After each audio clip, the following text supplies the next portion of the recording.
So, hey everyone.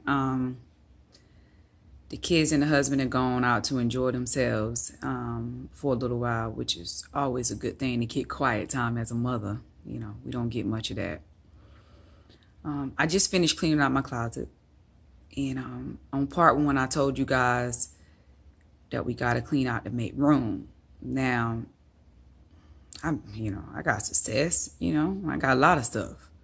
But despite all the blessings that's been coming to me, I still myself have held on to junk. Now, I'm going to switch the camera around real quick because I want you guys to see something. Literally, I just cleaned out my closet end of July. We in September. I want to show you guys the amount of junk that I was still holding on to. Look at that junk. Look at that.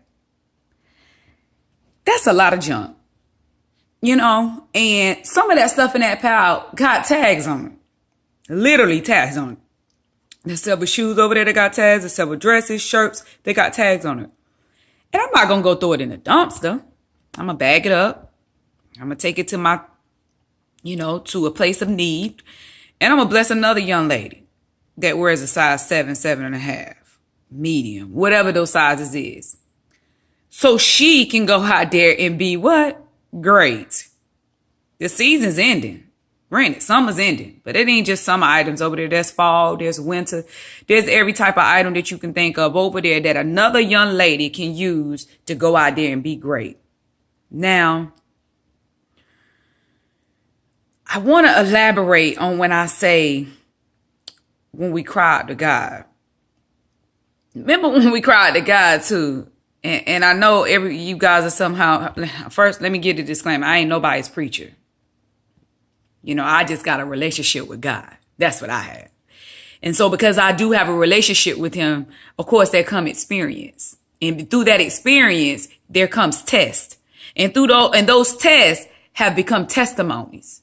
So that's what I want to share with you guys real quick. That as we ask God for blessings, remember to remove the junk and also the chaos. Because God can't function in chaos.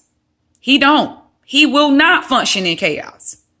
So as you ask him to give you a peace of mind, give you that good health, give you, that wealth, give you that man, give you, that parenting skill that you feel that you lack and all of that stuff.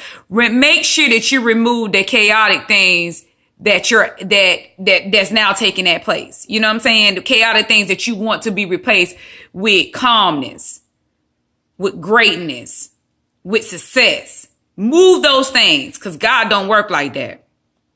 Another thing I want to tell you guys is don't be afraid to share a message. Don't be afraid to be a blessing to somebody else because you think they ain't going to receive it right, or you don't think they deserve it, or you think, people are going to look at you and they going to look down on you and all of these things. Let me tell you something. I done walked in many a buildings from 16 floors to 1 floors. And I walked in there as the boss. I walked in there as the person making the decision. And according to that trailer park or that trailer I stayed in, I ain't supposed to do that. According to having that baby at 14, I wasn't supposed to do that. According to being in an abusive relationship, what you mean? How you out here, running the business now? Because I was chosen. And because I didn't ignore what it is that he was saying to me. He was calling me and telling me he wanted me to be great. He wanted me to do those things. And I had to answer. Because answering is why I'm where I'm at now. Now, I'm going to tell you something. When you winning, don't think because you winning, you ain't going to, no adversities ain't going to come. Things ain't going to still come up against you and stuff. Let me tell you something. When you winning, and you winning the right way, and you winning with God, the enemy is mad. So he immediately becomes busy. And guess what? He may not always come to just you. He'll come and start attacking people you love and care about. With me, he knew I was already, strong and where I was supposed to be at. So he ain't come for me, he come for my kids. Guess what I had to tell him? The same thing I told him 19. Devil, you are a lie. We will get through this. We will do this. Don't ignore your calling. Don't ignore your blessing. Don't ignore going out there doing things because you worried about what people gonna say or how people gonna receive you. As long as you do what he called for you to do, everything else is gonna fall in place. Now, I told you ladies, and it ain't just for young ladies and ladies, it's for men too. It's some good men out there looking for a good woman.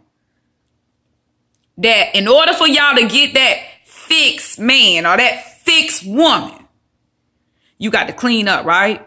You got to remove. You got to throw out the junk. Let me tell you something.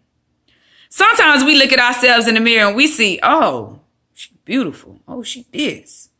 Man, look how beautiful she is. Sometimes we even look at ourselves and we be like, ooh, girl, you got to do better. You look a mess today. The same way that we can see ourselves like that, others can too. Same thing with a man. Same thing with a woman. You look at your house and you say, man, my house clean. I cook every day. I do all of these good things. But that fixed man that wants you sees the roof all caved in. He can see the cobwebs in the corner. He can see all of these things. Things that you ain't seeing. Because once again, you got those blinders on because you're holding on to the junk and the negativity. Let me tell y'all something. How many of y'all gonna walk in a cave house? Right now, if someone called you to their barbecue and you got there and there was cobwebs all over the trees, the roof was, falling in, there was bugs everywhere, you couldn't even get in the driveway. How many of y'all would still go to there? A lot of y'all will turn right back around, right? Well, think about that as the same way when you asking for a blessing. What job gonna hire that girl that's always complaining, that's always angry, that's always in a negative space? What client gonna do business with that owner that's always being negative?